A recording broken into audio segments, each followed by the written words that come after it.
I'm Tim, welcome to our channel, and thanks for logging on. Today I have a genuine giant for you in the form of the Audemars Piguet Royal Oak Offshore T3 limited edition.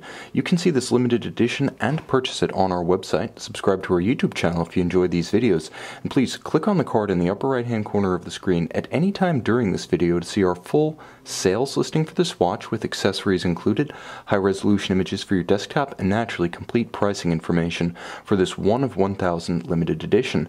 Now, truth be told, the watch is a little bit less common than 1,000 pieces would suggest, as this 2003 commemorative edition of 1,000 pieces was broken up into two series. The first, the watch you see here featuring the anthracite dial, was made in 750 pieces, while the silver dial variant was made in 250.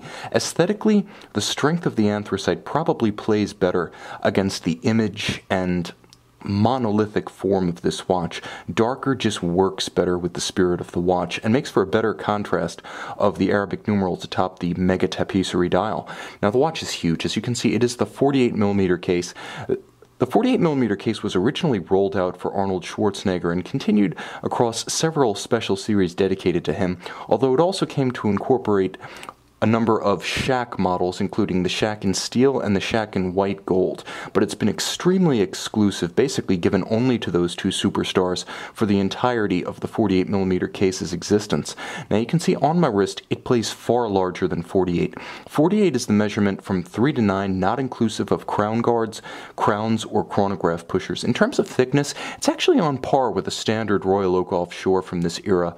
Being 16mm thick, there is a little bit of a slope to the octagonal bezel, so it doesn't have much trouble fitting under a loose cuff like a sweater or a sport jacket. It's the width of the watch that's ultimately going to determine whether this one fits under your sleeve and on your wrist. And you can see to good effect from this angle, my 16cm circumference wrist, which is more oval and flat across the top, is still no match for the 61.5mm lug-to-lug span of this timepiece. Now, in titanium, it's wearable. The weight is not overwhelming. It has a solid heft to it, which in any material would be inevitable given the sheer size of it. But again, I don't feel like I'm wearing a boat anchor on the wrist. The look screams Titanic. The feeling on the wrist is a little bit more luxury yacht. Substantial, but not absolutely overwhelming. And you can see the watch does feature the original Royal Oak Offshore style hinge lug. Now, this is the system that originally debuted at Basel World 1993. Today, all of the Royal Oak Offshores that are on straps feature a double plot joinery. This is an oversized version of the original system, so you're going to have to buy straps made specifically for this watch in this size. You'll also note that the strap is the original calfskin, robustly bolstered down the center, sheer cut along its edges for a dramatic break, with a contrasting stitch. It's incredibly handsome, robust, and paired with a truly oversized Panerai-shaming pin buckle in brushed titanium. Now, you can also see that the case gives you all of the finery in terms of metallurgy and metal working that you would expect from an Audemars Piguet. You're getting a lot of handcraft, but the handcraft you get is of no lesser quality than what you would see on the original Gerald Royal Oak. You can see the subtle tapered bevel hand-laid on the edge of the case, difficult to execute in titanium. You can also see the polish of the octagonal bezel edge in contrast to the satin finish of its top and the satin finish of the tops of the lugs as well as the case band.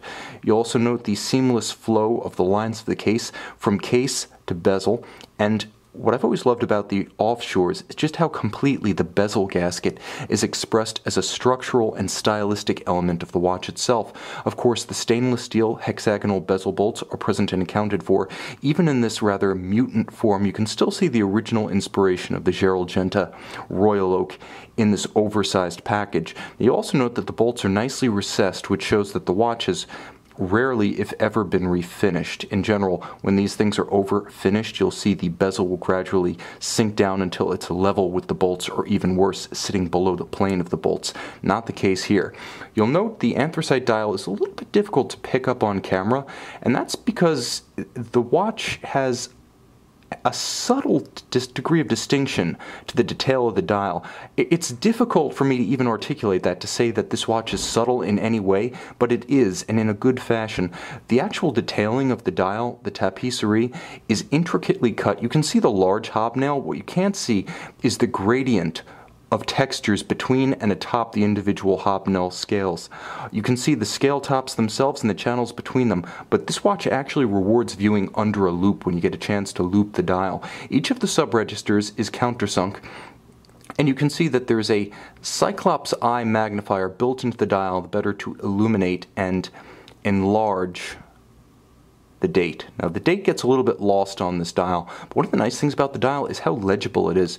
Although ridiculous in terms of its style, it's unabashedly over the top. It actually works well as a timepiece precisely because all of the registers are oversized, the dial is oversized, the contrast is excellent. It's like wearing a clock on your wrist, quite frankly.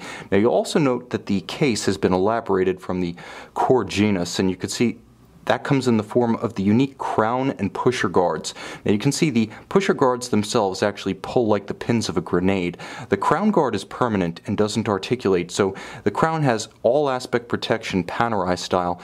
It's interesting that this watch actually does not feature a screw down crown. It simply withdraws using your thumbnail. And just like that, you can hack the movement. The movement features hacking. It features a quick set for the date. The hacking allows you to synchronize to a reference time and stop the balance. And what you're looking at is a caliber 2226-2840 underneath the solid T3 blazon case back. Also note just how low that F serial number is. This was one of the very first off the line when the F series started. Now underneath, Jaeger LeCoultre to 889 joined to a Dubois de Praz vertical clutch chronograph module, 54 joules, still quite thin in its construction in spite of the modular design. It features the hacking, it features the quick set date, it operates at 28,800 vibrations per hour, and it has a power reserve of approximately 40 hours. Automatic winding, of course. This watch could be your everyday wear, and it does boast 100 meter water resistance in spite of the non-screw down crown, so it's definitely as tough as it looks. You can see and you can purchase this monster on our website.